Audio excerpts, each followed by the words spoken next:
Hello, everyone. This is my pleasure to have this great opportunity to share my experiences in the US and my understanding of the US culture. I am Yi Zhang, currently an assistant professor in higher education in the Department of Educational Leadership and Policy Studies at the University of Texas at Arlington.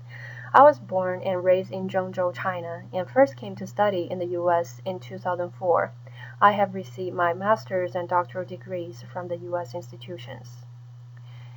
In one of my research studies about Chinese students studying in the US, I found an important factor that motivated students to come to the US is the American culture. But what is American culture? How is it different from the Chinese one? And how do international students adjust to the new culture? In the following slides, I will share my understanding and experiences with you to help answer these questions. When I'm thinking of culture, I always think of an iceberg. As you can see on the slide, only a small proportion is visible and the majority is hidden below the water. This represents how we can see the Americans' behaviors, their language, their food, clothing, but their perceptions, attitudes, beliefs, and values that shape the way they behave are often hidden. When talking about American culture, two well-known metaphors are often mentioned. Historically, US was known as a melting pot, which means all different cultures are melted together and formed into a new one. And today, it's known more as a salad bowl, where many different cultures are mixed together and each of them adds individual values to the overall culture. Compared to the melting pot, salad bowl emphasizes more on the diversity. The American culture today allows individuals to maintain their own culture. This slide is about culture dimensions. According to the Dutch sociologist Hofstede, cultures can be distinguished from each other in the following dimensions. The first one is individualistic versus collectivistic. This parameter delineates how personal needs and goals are prioritized versus the needs and goals of the group, clan, and organization. The second dimension is gender orientation. In a masculine society, gender roles are distinct.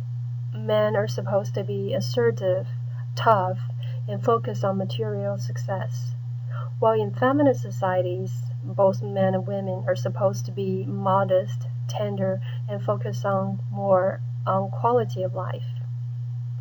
Uncertainty avoidance. This is about extent to which the members of a culture feel threatened by ambiguous and unknown situations. The next dimension is power distance. This is the degree people of a culture are comfortable with influencing upwards. In other words, that means to which extent the less powerful members of the society expect and accept that power is distributed unequally. The next one is time perspective. A long time perspective is about planning for future, and a short time perspective is about present oriented. The last dimension is indulgence versus restraint. This is about allowing gratification of human drives related to enjoying life and having fun versus regulating and suppressing these needs by means of strict social norms. But there's some similarities as well as differences between US and Chinese cultures regarding the six dimensions we just mentioned.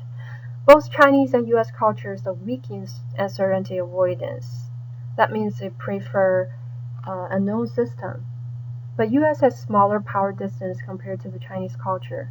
For example, in the education system, students in China are more dependent on teachers. Education is more teacher-centered and teachers are considered as authorities. On the contrary, in the US education, teachers treat students as equals and the education is more student-centered. Both Chinese and US cultures are masculine, indicating that male and female roles are distinguished in both cultures. But the US culture emphasizes more on individualism and independence. Everyone is expected to look after self and immediate family.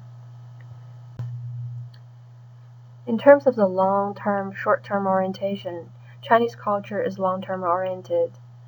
You can see China is listed on the top of the list on the slide, which means the members of the society adapt themselves to reach a desirable future. US culture is more short-term oriented, where the members take the guidance from the past and try to fulfill their present needs and desires. The last dimension, indulgence versus restraint, was added later. As you can see on the slide, countries in red are more indulgent and the ones in yellow are more restrained. Compared to the US, China is a more restrained society. It does not put much emphasis on leisure time and control the gratification of their desires.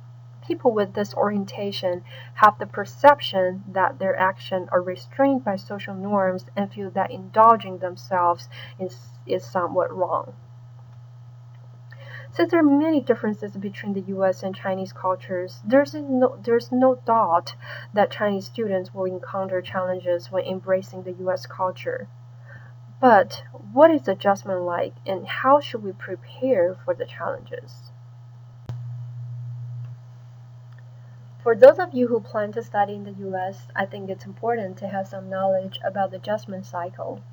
The first phase is called honeymoon. It is a period you feel fascinated and excited about everything. During this time, international students generally feel good about the differences and the changes. Thinking back, when I first came to study in the US, I was interested in basically everything. Although there were challenges, I was not discouraged at all. I felt that finally my dream came true and I enjoyed exploring the campus and experiencing all the differences. Well, about a month or two later, I started to realize that changes are not always fun, and my experience moved to the second stage. I felt frustrated at times when I did not understand my professors and classmates or was not able to express myself clearly in front of the class. I felt tired of having American food 3 times a day in the university cafeteria.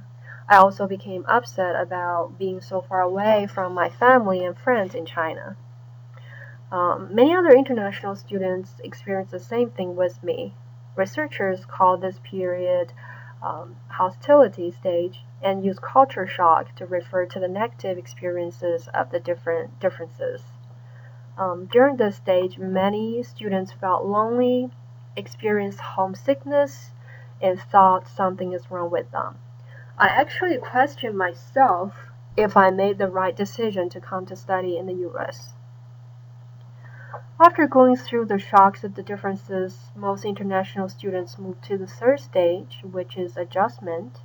They begin to gain more understanding of the new culture and become to feel comfortable again in the new surroundings. The students felt less lost and started to gain control over their life again. During this stage, I was able to refocus on my studies and felt more confident about what I do.